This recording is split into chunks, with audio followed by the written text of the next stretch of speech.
আর কদিন বাদেই দেবীর বোধন, যাকে ঘিরে এখন চলছে শেষ মুহূর্তের প্রস্তুতি। পুজো প্রাঙ্গণে মায়ের আগমনের প্রস্তুতি। প্রতি বছরের মতো এবারও জাঁকজমকতার সাথে দুর্গাপুজোর আয়োজন করেছে হেমতাবাদের প্রতিবাদ ক্লাব। গুটি গুটি পায়ে চলতে চলতে এবছরে তাদের পুজো 55তম বর্ষে পদার্পণ করলো। প্রতি বছরই তারা ভিন্ন ধরনের পুজোর আয়োজন করে থাকে, এবারেও সেই একই ধারা বজায় থাকছে। এবারে তাদের পুজো মণ্ডপের বিশেষ আকর্ষণ হলো নবরূপে কৃষ্ণকালী, অর্থাৎ বোঝাই যাচ্ছে চোখ ধাঁধানো মণ্ডপ জুড়ে থাকছে প্রচুর কারুকার্য, তার সাথেই সাজুজ্য রেখে চলছে ডেকোরেশন।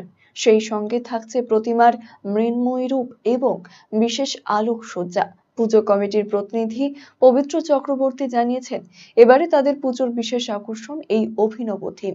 সুদূর মেদিনীপুরের কাঁথির শিল্পীরা বাঁশ দিয়ে ফুটিয়ে তুলেছেন নানান কারুকার্য। মণ্ডপ জুড়ে থাকছে বাঁশের নানান মণ্ডল। বাঁশের প্রতিমা এবারে তাদের অপর এক আকর্ষণ। পুজো উপলক্ষে থাকছে মনোজ্ঞ সাংস্কৃতিক অনুষ্ঠানও। প্রতিবারের তুলনায় এবারে তাদের পুজো দর্শনার্থীদের নজর কাড়বে অনেক বেশি, এমনটাই আশা প্রকাশ করেছেন পুজো কমিটির কর্মকর্তারা। এবার আমাদের 55তম বর্ষ, আমাদের এবারে থিম নবরূপে কৃষ্ণকালী। কি কি কি কাজ করা হয়েছে, কিভাবে ফুটিয়ে তোলা হচ্ছে? এখানে সমস্ত বাঁশের কাজ হচ্ছে। সুদূর মেদিনীপুরের কাঁথি থেকে এসছেন যে শিল্পীরা, তারা বাঁশ কেটে সমস্ত বিভিন্ন রকমের মডেল তৈরি করেছেন, আপনারা দেখতেই পাচ্ছেন। সেই সমস্ত মডেল দিয়ে আমাদের সাজসজ্জা এখন চলছে, প্রস্তুতি পর্ব চলছে। ঠাকুরও আমাদের বাঁশের তৈরি, এবারের বিশেষ আকর্ষণ বাঁশের ঠাকুর। পুজোয় এখানে সাংস্কৃতিক অনুষ্ঠান থাকছে এবং আলোকসজ্জা থাকছে। শরৎকাল মানে মনের মাঝে পুজো পুজো অনুভূতি আসে। শরৎ মানে আনন্দ উৎসবের ঋতু।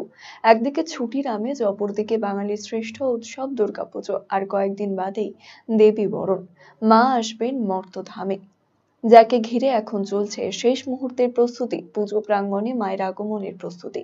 হেমতাবাদের বিভিন্ন পুজো মণ্ডপগুলিতে শেষ মুহূর্তের প্রস্তুতি চলছে। একই ছবি হেমতাবাদের বাঙালবাড়ি বিদ্যুৎ ক্লাবে। এবছরে তাদের পুজো 70তম বর্ষে পদার্পণ করলো। প্রতি বছরই তারা ভিন্ন ধরনের পুজোর আয়োজন করে থাকে, এবারেও সেই ধারা বজায় থাকছে।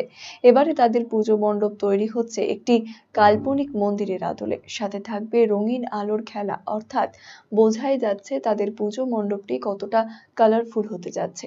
চোখ ধাঁধানো মণ্ডপ জুড়ে থাকছে প্রচুর কারুকার্য, সেই সঙ্গে থাকছে প্রতিমার মৃন্ময়ী রূপ এবং বিশেষ আলোকসজ্জা। পুজো কমিটির প্রতিনিধি বাপি ক্ষেত্রী জানিয়েছেন, এবারে তাদের পুজোর বিশেষ আকর্ষণে এই অভিনব পুজো মণ্ডপ। নবদ্বীপের শিল্পীরা ফোম, কাপড়, বাঁশ দিয়ে মণ্ডপটি তৈরি করেছেন। আলোকসজ্জা আসছে কালিয়াগঞ্জ থেকে। এবারে পুজো উপলক্ষে বস্ত্র বিতরণ করা হবে। প্রতিবারের তুলনায় এবারে তাদের পুজো দর্শনার্থীদের নজর কাড়বে অনেক বেশি, এমনটাই আশা প্রকাশ করেছেন পুজো কমিটির কর্মকর্তারা। বর্ষ এবার কাল্পনিক আদলে এক মন্দির তৈরি করা হচ্ছে। টোটাল বাজেট হচ্ছে 7,50,000 টাকা। প্যান্ডেলের বাজেট 3,55,000 টাকা। লাইট আসছে 1.5 লাখ টাকার, আর কিছু সমাজসেবামূলক কাজ আছে। আচ্ছা, পুজো এবং লাইট। প্যান্ডেলে কি কি কি দিয়ে প্যান্ডেল তৈরি হচ্ছে? ফোম, কাপড়, বাঁশ। এই প্রচুর সাড়া ফেলবে এবার, তো বিশেষ করে প্রচুর সাড়া ফেলবে। এই কারণে বিগ বাজেটে পূজা এবার আমাদের মতো গ্রামে হচ্ছে। সমাজসেবামূলক কর্মসূচি কি কি রাখা হয়েছে? ইচ্ছা আছে একটু বস্ত্র বিতরণ করার, জানি না মা দুর্গা কতটুকু কি করবে, দেখি চেষ্টা করছি। डिजिटल इंडिया सेल शुरू हो चुका है। इंस्टेंट डिस्काउंट, सबसे कम दाम, पाए नो कॉस्ट EMI, बेहतरीन आफ्टर सेल सर्विस और बेमिसाल एक्सचेंज वैल्यू। आज ही रिलायंस डिजिटल आइए।